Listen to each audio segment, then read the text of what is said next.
नमस्कार दोस्तों, आपका स्वागत है मेरे यूट्यूब चैनल पर जिसका नाम है समथिंग न्यू। आज हम टाइम मैनेजमेंट के प्रिंसिपल नंबर 2 के ऊपर हम बात करने वाले हैं जिसका नाम है आर्थिक लक्ष्य बनाएं।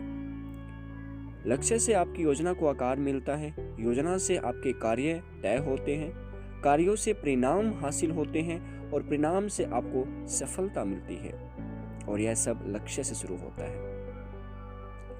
अगर आपका कोई लक्ष्य ही नहीं है तो आपकी सफलता पॉसिबिलिटी है।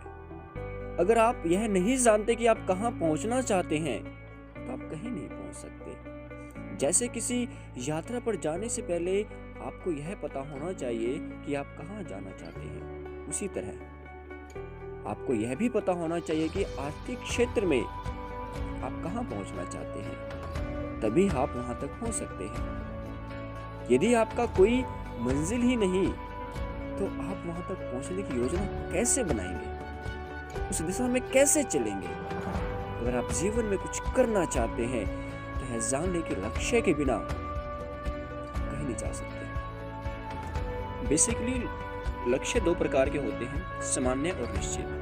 जो सामान्य होते हैं वो कुछ ऐसे होते हैं, मैं और ज़्यादा मेहनत करूंगा, मैं अपनी एफिशिएंसी को बढ़ाऊंगा, मैं अपनी एबिलिटी को बढ़ाऊंगा। दूसरी ओर स्पष्ट लक्ष्य होते हैं वो कुछ इस प्रकार के होते हैं, मैं हर दिन 8 घंटे काम करूंगा, या मैं हर महीने 20,000 रुपये कमाऊंगा, या मैं सॉफ्टवेयर डिजाइनिंग का कोर्स करूंगा। स्पष्ट लक्ष्य वे होते हैं जिन्हें नापा या जांचा जा सकता है। लक्ष्य जितना स्पष्ट होता है आपके सफल होने के चांसेस उतने ही ज्यादा बढ़ जाते हैं। हम इसे एक उदाहरण से समझते हैं। एक सेल्समैन की पत्नी अस्पताल में लंबे समय तक भर्ती रही। हैरानी की बात यह थी कि उस साल सेल्समैन ने अपनी सामान्य औसत से लगभग दुगना सामान बेचा।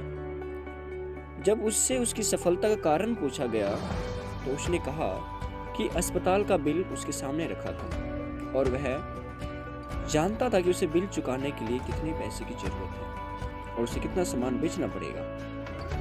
तो इस उदाहरण से यह स्पष्ट हो जाता है कि अगर कोई मनुष्य ठान ले तो वह अपने आर्थिक लक्ष्य हासिल कर सकता है, बशर्ते उसके सामने स्पष्ट लक्ष्य हो। इसलिए हमें इस सिद्धांत को फॉलो करना चाहिए। आर्थिक लक्ष्य अपनाना बहुत ही आसान है।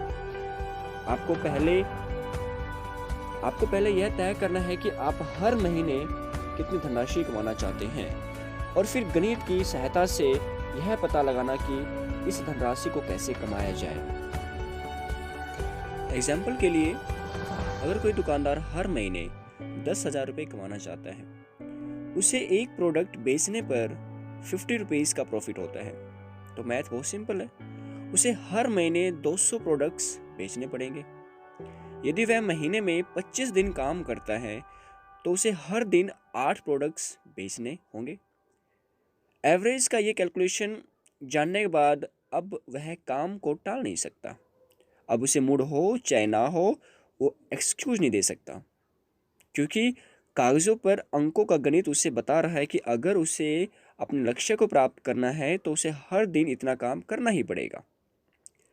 स्पष्ट लक्ष्य होने पर आपको हर पल पता रहता है कि आपने कितनी प्रगति की है और यह संतोषजनक है या नहीं है।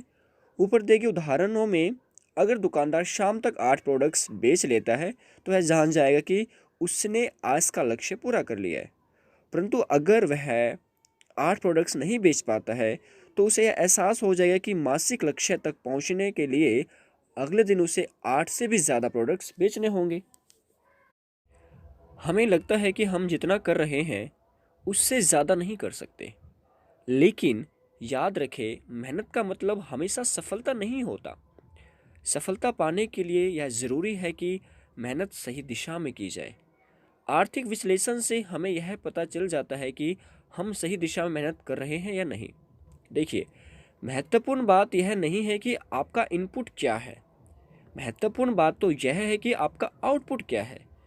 यानी महत्वपूर्ण बात यह नहीं है कि आप कितनी मेहनत कर रहे हैं, बल्कि यह है कि आप कितने सफल हो रहे हैं। इस टॉपिक का एक लास्ट कोट है, अगर आपको वह फसल पसंद नहीं है जो आप काट रहे हैं तो उस बीज की जांच करें जो आप बो रहे हैं। So thank you so much. अगर आपको वीडियो अच्छी लगी हो तो आप लाइक और सब्सक्राइब कर सकते हैं। Okay bye. और हम मिलते हैं नेक्स्ट वीडियो में। तब तक के लिए take care and bye bye.